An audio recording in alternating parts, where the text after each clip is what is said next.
आज हम डिस्कस करते हैं एक नया इन्वेस्टमेंट प्रोडक्ट के बारे में जो ज़्यादा मार्केट में पॉपुलर नहीं है।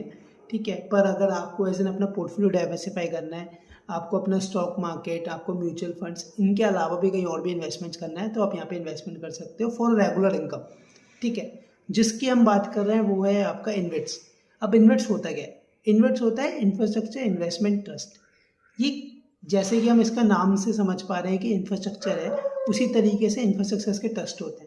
अब इंफ्रास्ट्रक्चर्स कौन से होते हैं इसमें? इंफ्रास्ट्रक्चर्स हैं जैसे कि ये पर्टिकुलर ट्रस्ट किस चीज़ के होते हैं? ये होते हैं आपके जैसे कि एग्जांपल रोडवेज का। ठीक है, आपके हाईवेज हो गए, आपके रोड टोल जो होता है उसका।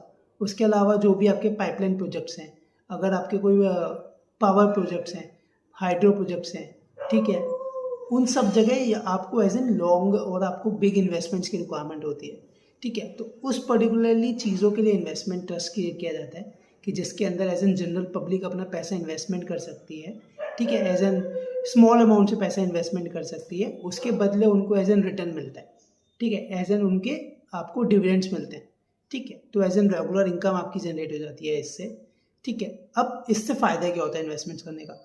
इससे फ़ायदा होता है इन्वेस्टमेंट करने का कि जैसे जो भी आपका रोडवेज़ है या जो भी पावर प्रोजेक्ट्स हैं, उनके अंदर आपको रिटर्न जो है, क्योंकि उस पर्टिकुलरली प्रोजेक्ट की वैल्यू बढ़ती ही है फ्यूचर में जाकर। ठीक है, जो भी इन्वेस्टमेंट करे जा रहे हैं उसके अकॉर्डिंग ही आपको फिर जैसे जैसे उस पर्टिकुलरली प्रोजेक्ट की वैल्यू बढ़ती है, उसके अकॉर्डिंग आपको उसका रुपये मिलने स्टार्ट होते हैं, मतलब आपकी वैल्यू इंक्रीज़ करती है इस पर्टिकुलरली इन्वेट्स की। अब इन्वेट्स अलग अलग तरीके के होते हैं। इन्वेट्स मतलब कि अगर कोई मतलब इन्वेट्स में ऑलरेडी लिखा होता है कि किस पर्टिकुलरली इन्वेट्स में इन्वेस्टमेंट कर रहा है, कि अगर ये रोडवेज में इन्वेस्टमेंट्स कर रहा है या आपका हाइड्रो प्रोजेक्ट्स में इन्वेस्टमेंट्स कर रहा है, कहाँ पे इन्वेस्टमेंट्स कर रहा है। आप ये बाय कहाँ से करते हो? ये आप बाय करते हो डायरेक्टली स्टॉक मार्केट से। आप स्टॉक मार्केट में ऑलरेडी लिस्टेड होते हैं ये।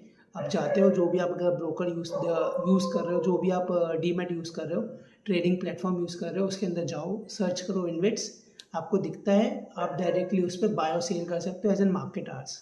ठीक है, फ्लेक्सिबिलिटी रहती है, जब आपको बाय करना है जब आप बाय करो, जब आपको नहीं बाय करना है, सेल आउट करना है, तो आप सेल आउट भी कर सकते हो, अपने अकॉर्डिंग करते हो। ठीक है, तो एज एन डाइवर्सिफिकेशन करने के लिए आप एज एन अपना जो इन्वेस्टमेंट्स हैं उनको डाइवर्सिफाई करने के लिए इसमें इन्वेस्टमेंट कर सकते हो। जैसे जैसे आपको स्टॉक की प्राइस अप एंड डाउन होती है, उसी तरीके से इसकी भी वैल्यू अप एंड डाउन होती है। ठीक है,